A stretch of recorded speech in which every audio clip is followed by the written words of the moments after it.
నేపథ్యంలో ఈ అసంతృప్తులపైన మీ కామెంట్ ఏంటి?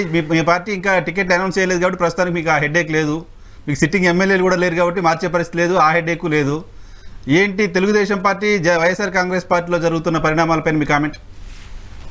సార్, ముఖ్యంగా యువతరానికి అవకాశం ఇవ్వాలి. మళ్ళీ 1983 ఎలక్షన్స్ ఎన్టీ రామారావు గారు ఎలా తెచ్చారో వాళ్ళనే ఉంచాలి అనేసి టీడీపీ ఒక నిర్ణయం తీసుకుందనేసి వార్త అండి. ఎందుకంటే ఇక చంద్రబాబు గారు వయసు అయిపోతుంది, లోకేష్ బాబు గారితో కలిసి పని చేయగల సమర్థుల్ని ఎంచుకోవాలి. సపోజ్ బాగా పెద్దవాళ్ళు అనుకోండి, లోకేష్ బాబు గారు ఏ స్థాయిలో ఉన్నా సరే అక్కడ మర్యాద ఇవ్వాల్సి వస్తుంది. సపోజ్ యువతరం అనుకోండి, అన్న అన్న అనుకుంటా వెనకాల తిరుగుతారు, తర్వాత ఇద్దరు మధ్య ఒకే వ్యూస్ ఉంటాయి. సో వీటి అన్నిటికీ తగ్గట్టుగా యువతరాన్ని తీసుకొస్తే మళ్ళీ ఒక 30 ఏళ్ల పునాది వేసినట్టు ఉంటది అనేసి ఇప్పుడు ప్యానెల్లో ఉన్న టీడీపీ నాయకులైనా ఎప్పటి నుంచో ఉన్నోళ్ళండి. ఒక్కొక్కసారి అవసరాన్ని బట్టి త్యాగం చేయాల్సి వస్తే రాష్ట్ర అభివృద్ధి కోసం కేసినేని నాని లాంటి వాళ్ళు ఇన్నిసార్లు మనమే ఉన్నాం కదా, మనం వెనకాల ఉండి యువతరానికి ఒక అవకాశం ఇద్దామనే గొప్ప నిర్ణయాలు తీసుకోవాలండి. ఎందుకంటే ఎల్లకాలం ఒకళ్లే పాలించడం అంటే ఇక పాలకులు తప్ప పాలితులు అందరూ ఇక మేము పాలేరు పనే చేస్తున్నాం అనే ఒక వ్యవహార శైలికి వచ్చేస్తారు. కాబట్టి యువతరానికి అవకాశం ఇవ్వాలి. సో రానున్న కొన్ని పెను మార్పుల్లో కొంతమంది బాధపడచ్చు, కొంతమంది బాధపడే వాళ్ళని బుజ్జగించడంలో ఎమ్మెల్సీలు ఇస్తారనో, లేకపోతే మన జగన్మోహన్ రెడ్డి గారు అందరినీ బుజ్జగించి సలహాదారులుగా పెట్టారు, కార్పొరేషన్ చైర్మన్లుగా పెట్టారు, కొత్త కొత్త శాఖలు సృష్టించారు.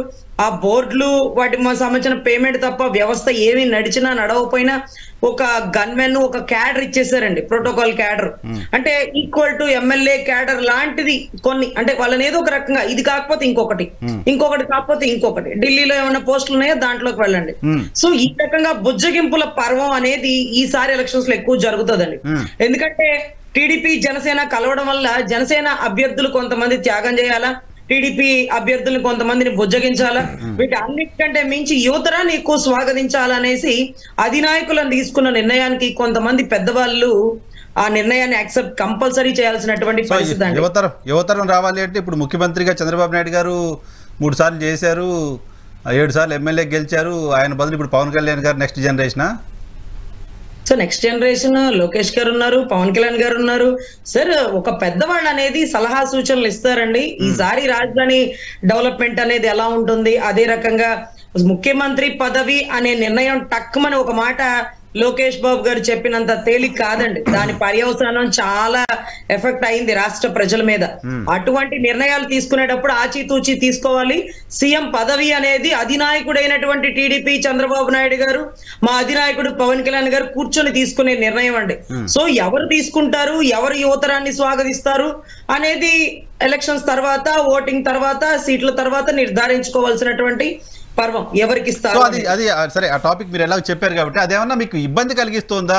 రజనీ గారు ముఖ్యమంత్రి పదవికి సంబంధించి నారా లోకేష్ గారు చేసిన కామెంటు, ఆ కామెంట్కి కనీసం వివరణ తెలుగుదేశం పార్టీ వైపు నుంచి అడిగే ప్రయత్నం ఏమైనా మీరు చేశారా? మీ నాయకుడు వివరణ ఇస్తారంటూ జోగయ్య గారు ఏదో లేఖ రాశారు, ఆ వివరణ ఎప్పుడు ఉంటుంది సార్?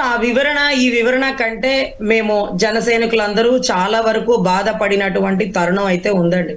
ఎందుకంటే మా అందరికి బాగా గుర్తు, రాజమండ్రి సెంట్రల్ జైలు దగ్గర పవన్ కళ్యాణ్ గారు, లోకేష్ బాబు గారు వాళ్ళ నాన్నగారు జైల్లో ఉన్నప్పుడు మీటింగ్ కండక్ట్ చేసినప్పుడు సీఎం అనేది పర్వం ఎవరు అంటే అది పవన్ అన్నయ్య, చంద్రబాబు గారు కూర్చొని తీసుకోవాల్సిన నిర్ణయం అని చెప్పగలిగారు. మరి చంద్రబాబు గారు బయటికి రాగానే లోకేష్ గారు సీఎం అంటే టక్కుమని ఒక్క సెకండ్ కూడా గొక్క తిప్పుకోకుండా చంద్రబాబు గారి సీఎం దాంట్లో ఆలోచించాల్సిందేంటి, పవన్ కళ్యాణ్ గారు కూడా అదే మాట చెప్పారు కదా, సమర్థవంతమైన నాయకుడు ఉండాలని అనేసారు. ఆ మాట చంద్రబాబు గారు, పవన్ కళ్యాణ్ గారు ఎందుకు చెప్పలేదు అంటే తెలుసు ఎంతో మంది మనోభావాలు దాని మీద ఆధారపడి ఉన్నాయని. అవన్నీ ఇప్పుడు కాదు మాట్లాడుకోవాల్సింది, ఎలక్షన్ తర్వాత, ఓటింగ్ తర్వాత, సీట్లను బట్టి, దాని తర్వాత నిర్ణయించేది వాళ్ళిద్దరు, ఇతను కాదు. ఇతను కానే కాదండి. ఇతనికి ఎంతవరకు సంబంధము అంటే పార్టీలో అచ్చెన్నాయుడు ఎలాగో, లేకపోతే ఇంకొక రామ్మోహన్ నాయుడు గారు ఎలాగో, లోకేష్ నాయుడు గారు కూడా అంతేనేమో బహుశా. మాకు తెలిసి చంద్రబాబు గారు, మాకు తెలిసి పవన్ కళ్యాణ్ గారు, వీళ్ళిద్దరూ తీసుకోవాల్సిన నిర్ణయం. లోకేష్ గారు తీసుకోవాల్సిన నిర్ణయాన్ని మరి ఈయన ఎందుకు చెప్పారు సార్? ఇంటర్వ్యూలో అడిగారు, చెప్పారు. ఇప్పుడు నన్ను అడగండి, నేను ఎవరు ముఖ్యమంత్రి అని మీరు నన్ను అడగండి, చెప్పండి ఎవరు ముఖ్యమంత్రి మీ కూటమికి ముఖ్యమంత్రి అవ్వాలని మేము కోరుకుంటాం. ప్యానెల్లో కోరుకుంటామని చెప్పడం వేరు, నిర్ణయం తీసుకున్నామని చెప్పడం వేరు. సరే నిర్ణయాలు తీసుకోవడానికి ఎవరు సార్ ఆయన? తీసుకున్నామని కదా లోకేష్ గారు చెప్పింది. సార్ నిర్ణయం తీసుకోవడానికి ఎవరు?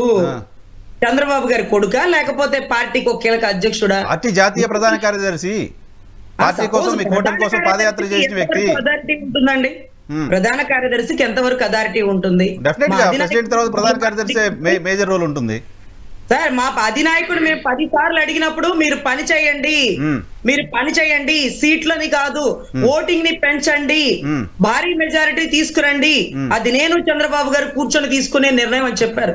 చంద్రబాబు గారిని కూడా అడిగితే అదే చెప్పారు, ముఖ్యమంత్రి పదవి ఇప్పుడు కాదు ఆలోచించాల్సింది. చంద్రబాబు నాయుడు గారి మాటలకు పవన్ కళ్యాణ్ గారి ఆలోచనలకు భిన్నంగా నారా లోకేష్ గారు స్పందించినప్పుడు వివరణ, ఇది నేను ఈ సందర్భంలో అన్నాననే మాట ఆయన చెప్పడం కానీ లేకపోతే మీ వైపు నుంచి రావడం కానీ రావాలి కదా. ఇన్ని రోజులు గడిచినా ఎందుకు రావట్లేదు అనేది పాయింట్. సరే, సీట్లు ఇచ్చేటప్పుడు అన్ని వివరణలు ఇస్తారండి, కొంచెం వివరణ ఓపిక పడితే అన్ని సమాధానాలు అప్పుడే వస్తాయి. నాకేం తొందర లేదు కానీ మీ పార్టీలో ఇబ్బందులు పడుతున్న అన్రెస్ట్ లో ఉన్న నాయకులకి డెఫినెట్ గా అటువంటి ఆన్సర్ కావాలి కదా. అవును సార్, కాపు సంఘాలు కాపు నేతలు ఆన్సర్ కోసమే వెయిట్ చేస్తున్నాయి, కానీ అధినాయకుడు సమయం సందర్భం కోసం ఎదురు చూస్తున్నాడు, వీటన్నిటికీ వివరణ ఇస్తాడు. ఓకే.